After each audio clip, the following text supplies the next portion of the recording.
ایلا،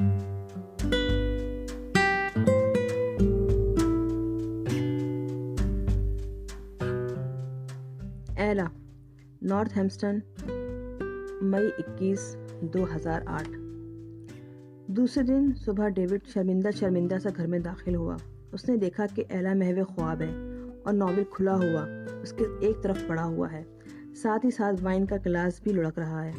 وہ ایک قدم آگے بڑھا تاکہ کمبل کھینچ کر اسے جگا دے، لیکن جب اس نے دیکھا کہ وہ گہری نیند میں ہے تو اپنا ارادہ بدل دیا۔ ایلا 10 منٹ بعد جاگ اٹھی۔ باتھ روم سے پانی گرنے کی آواز آ رہی تھی۔ ڈیوڈ بلا ناغہ صبح غسل ضرور کیا کرتا تھا، خواہ سردی ہو یا گرمی۔ غسل کے بعد ڈیوڈ کمرے میں داخل ہوا۔ ایلا اسے دیکھ کر سوتی ہوئی بن گئی اور اس طرح اس نے ڈیوڈ کو سوال و جواب سے بچا لیا۔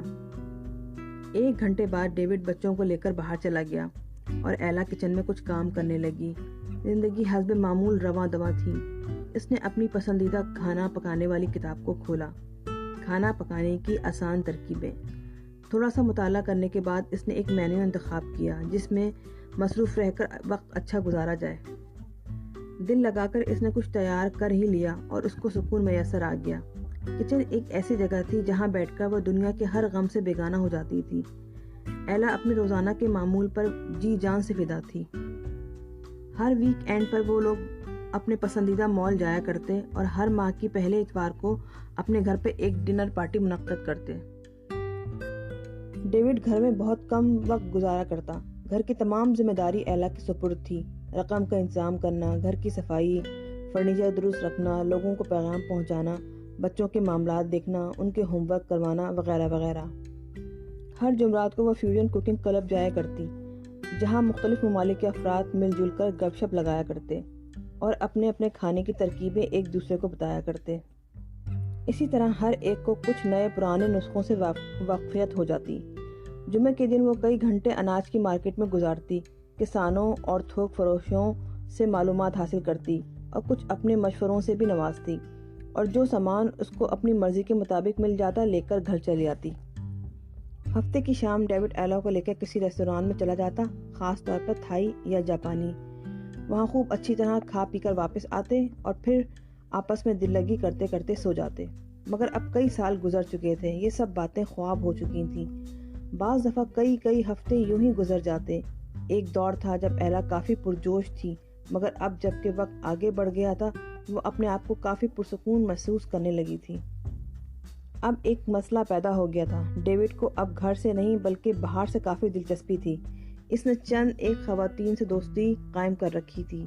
ایلا سب کچھ جانتی تھی، مگر وہ لڑتی جھگڑتی نہیں تھی، بلکہ کبھی ڈیوڈ کو اشارتاً بھی نہیں جتلایا کہ وہ تمام باتوں سے واقف ہے۔ یہی وجہ ہے کہ کبھی کوئی جھگڑا نہیں کھڑا ہوا۔ بہرحال اب وہ آسودہ اور خوشحال زندگی بسر کر رہی تھی۔ 3 بچے اس کی زندگی میں رنگ و نور برسانے کو کافی تھے۔ اگلے 3 گھنٹے اس کے خیالات سوچوں کی آماجگاہ بنے رہے، لیکن ہاتھ مسلسل کام کرتے رہے۔ اس نے ٹماٹر کاٹے، ادرک پیسا، لیموں کا رس نچوڑا، چٹنی بنائی، مالٹوں کو چھیلا اور آٹا گوندھ کر پیڑے بنائے۔ یہ سنہری مشورے اسے ڈیوڈ کی ماں نے دیے تھے جب ایلا کی شادی ہوئی تھی۔ گھر کی بنائی ہوئی تازہ اور خستہ بریڈ مرد کا دل جیت لیتی ہے، انہوں نے کہا تھا۔ کبھی بریڈ بازار سے مت خریدنا بلکہ خود تیار کرو، تم دیکھو گی کہ اس کے کتنے شاندار نتائج نکلتے ہیں۔ مسلسل کام کرتے کرتے جب وہ تھک گئی تو اس نے ایک نفیس میز بچھائی۔ اس میز پر پوش رکھا، خوشبودار موم بتی جلائی اور زرد پھولوں کا ایک دستہ سجایا۔ یہ اگرچہ مصنوعی تھے مگر دیکھنے میں بالکل اصلی لگتے تھے۔ اب یہ ڈائننگ ٹیبل بالکل تیار تھی۔ وہ کافی کام کر چکی تھی مگر اس کا دل اب بھی مطمئن نہ تھا۔ اس نے ٹی وی کھولا اور مقامی خبریں سننے لگی۔ ایک نوجوان تھراپسٹ اپنے اپارٹمنٹ میں قتل کر دیا گیا۔ بجلی کی شارٹ سرکٹ سے ایک ہسپتال میں آگ لگ گئی۔ ایک ہائی اسکول کے طالب علم لڑائی جھگڑے کے الزام میں گرفتار۔ وہ خبریں دیکھتی رہی اور حالات حاضرہ پہ افسوس کرتی رہی۔ عزیز زیڈ زہرا جیسے امن پسند لوگ ان حالات میں کیسے سفر کر سکتے ہیں؟ خاص طور پر امریکہ میں تو زندگی کی کوئی ضمانت ہی نہیں۔ بہترین کھانوں سے سجی ہوئی میز اور بالکل وقت پر تیار، یعنی ٹھیک 7:30 بجے شام، خوشبو سے معطر ڈائننگ روم۔ ان تیاریوں کو دیکھ کر باہر کا ہر شخص یہی سوچے گا کہ یہ گھر کس قدر مثالی ہے اور یہاں کے رہنے والے کس قدر خوشگوار زندگی بسر کر رہے ہیں۔ یہاں تک کہ جینٹ کی غیر حاضری نے بھی اس تصویر میں کوئی خلل نہیں ڈالا تھا۔ رولی اور آبی اسکول سے آ گئے اور سب نے مل کر کھانا کھایا۔ ایلا خوش تھی کہ اس کا شوہر خوش مزاج اور خوش باش ہے، جو کھانے کی میز پر بھی اپنی دلچسپ باتوں سے اس کا دل بہلائے رکھتا ہے۔ کنکھیوں سے ایلا نے دیکھا کہ ڈیوڈ نے اپنے کانٹے میں ایک پھول گوبھی کا ٹکڑا اٹھایا اور اسے آہستہ آہستہ چبانے لگا۔ ایلا دیکھ رہی تھی کہ ڈیوڈ کے ہونٹ کمزور اور زرد ہو گئے ہیں اور چمکتے ہوئے سفید دانت بھی چمک دمک کھو چکے ہیں۔ وہ سمجھ گئی کہ ایسا دوسری عورتوں سے دوستی کی وجہ سے ہوا ہے۔ رقابت کا جذبہ اس کے دل میں گھر آیا اور کسی دوسری عورت کے تصور سے اسے سخت کوفت ہونے لگی۔ اس کا ذہن ڈیوڈ کی نوجوان اور دلکش سیکرٹری کی طرف چلا گیا، جس کا نام سوزان تھا۔ کسرتی بدن اور ذہانت کا امتزاج، چست کپڑے اور ہائی ہیل پہن کر وہ غضب کی ایلا کا دماغ یہ سب کچھ سوچتے سوچتے بھٹک کر رہ گیا۔ اس کا شوہر کسی دوسری عورت کے عشق میں سب کچھ بھول بیٹھا تھا، تو وہ بھی کیوں نہ سب کچھ چھوڑ دے۔ ایک دن وہ بھی سب چھوڑ دے گی، اپنا گھر، اپنے بچے، اپنا کتا، اپنے پڑوسی، اپنا شوہر، کھانے پکانے کی کتابیں اور سب کچھ۔ اس کے بعد وہ ایک دن کھلی فضا اور آزاد دنیا میں قدم رکھے گی اور دنیا کی رنگینیوں میں گم ہو جائے گی۔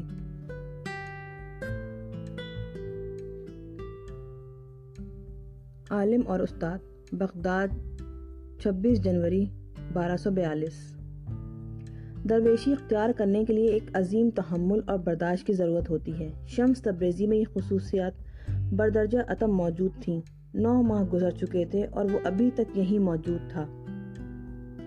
شروع میں مجھے ایسا لگتا تھا کہ وہ کسی وقت بھی اپنا سامان لے کر بھاگ کھڑا ہوگا۔ اس ماحول سے اس کی بیزاری اور نفرت یہی ظاہر کرتی تھی۔ میں دیکھ رہا تھا کہ وہ ہر دم ایک بے چینی سی محسوس کرتا تھا۔ سونے کے لیے لیٹتا اور چند ہی لمحوں بعد یکدم کھڑا ہو جاتا۔ باقی کام اس کے حسب معمول تھے۔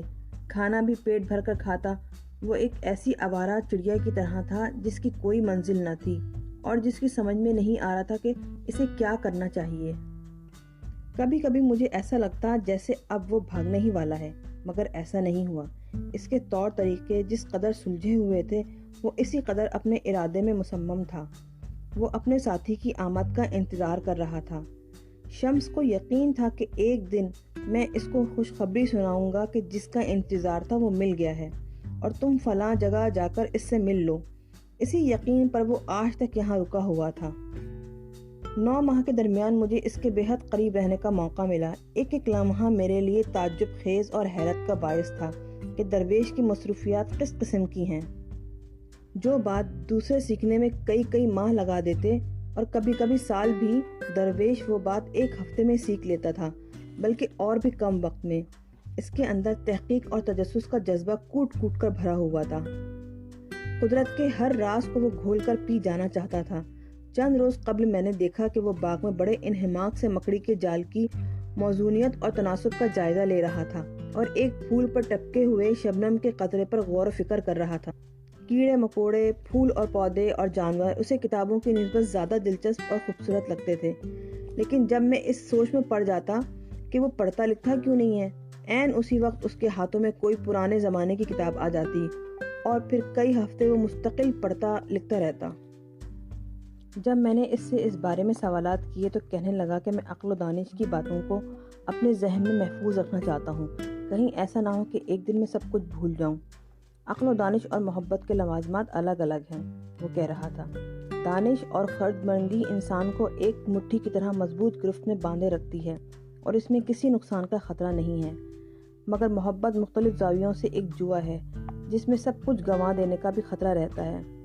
دانش محتاط رہنے کا نام ہے، زیادہ وجد اور انبساط سے پرہیز کرو، جبکہ محبت کہتی ہے محبت میں غرق ہو جاؤ اور ہر غم یا خطرے سے بیگانہ ہو جاؤ۔ دانش کبھی ضائع نہیں جاتی، جبکہ محبت کبھی کبھی جھاگ کی طرح بیٹھ بھی جاتی ہے۔ ہر بربادی میں خزانے بھی پوشیدہ ہوتے ہیں، ٹوٹا ہوا دل بھی اپنے اندر خزانہ لیے ہوئے ہے۔ جیسے جیسے میں اس کو سمجھتا گیا، اس کی دلیری، جسارت اور فراست کا قائل ہوتا گیا، مگر پھر بھی مجھے شک تھا کہ کہیں یہ سب کچھ مصنوعی تو نہیں اور شمس خوامخواہ اپنی قابلیت کا مظاہرہ کر رہا ہے۔ وہ بہت صاف گو اور منہ پھٹ تھا، وہ کسی کو معاف کر دینے کا قائل نہ تھا۔ جب بھی وہ کوئی غلط کام کرتے ہوئے دیکھتا، فوراً ٹوک دیتا اور کوئی لحاظ نہ کرتا۔ اس کی ایمانداری اکثر افراد کو ناگوار بھی گزرتی تھی، مگر وہ انہیں اور زیادہ برافروختہ کرنے کی کوشش کیا کرتا۔ شاید وہ یہ دیکھنا چاہتا تھا کہ غصے میں اس کا رویہ کیسا ہوتا ہے۔ اس کی شخصیت اتنی بلند تھی کہ چھوٹے موٹے کاموں کے لیے اسے کہنا کچھ اچھا نہیں لگتا تھا۔ ویسے بھی اس میں قوت اور برداشت کی کچھ کمی تھی۔ جب کبھی بار بار ایسا ہو جاتا تو وہ اس طرح ہاتھ پاؤں مارنے لگتا جیسے چیتا پنجرے میں پھنس گیا ہو۔ اگر بات چیت میں اس کو دلچسپی نہیں ہوتی یا کوئی شخص کوئی احمقانہ بات کر جاتا تو وہ فوراً وہاں سے اٹھ کر باہر چلا جاتا اور جواباً کوئی طنز نہیں کرتا۔ انسانی اقدار کو وہ سینے سے لگائے رکھتا جیسے کہ تحفظ، اطمینان اور خوشی۔ یہ سب اس کی نظر میں کافی اہمیت رکھتے تھے۔ الفاظ کے استعمال میں وہ اس قدر احتیاط برتتا تھا کہ ہم دونوں میں کئی دن بات نہیں ہوتی تھی۔ یہ بھی اس کا اپنا دستور تھا۔ دنیا میں اکثر مسائل زبان کی لغزش کی وجہ سے پیدا ہوتے ہیں۔ غلط فہمی جھگڑے کی جڑ ہے۔ چہرہ کسی کے الفاظ کی صحیح غمازی نہیں کرتا۔ جب کوئی محبت کی دنیا میں قدم رکھتا ہے تو زبان ہی سدرہ بن جاتی ہے۔ جو بات آدمی زبان سے نہیں کہہ سکتا وہ خاموش نگاہوں سے کہہ جاتا ہے۔ یہ سب اس کے اقوال تھے۔ وقت گزرنے کے ساتھ ساتھ میں اس کو کچھ سمجھنے لگا۔ اندر سے وہ اس قدر تند و تلخ نہیں تھا، بلکہ اس کا انداز کچھ اس قسم کا بن گیا تھا کہ وہ اپنے آپ کو لیے دیے رکھتا۔ ہماری تقدیر خدا کے ہاتھوں میں ہے اور یہ اسے ہی معلوم ہے کہ کب اور کون کس سے جدا ہو جائے۔ اپنی جانب سے میں نے اپنی بھرپور کوشش کی کہ شمس کے سانچے میں ڈھل جاؤں۔ کبھی کبھی تو ایسا لگتا کہ میں اپنی کوشش میں کامیاب ہو گیا ہوں۔ اور پھر جلد ہی سردی کا موسم آ گیا اور یہی وہ وقت تھا کہ جب کوئی پیغام رساں بہت دور سے ایک مکتوب لے کر آ گیا اور اس مکتوب نے میری دنیا تہوبالا کر دی۔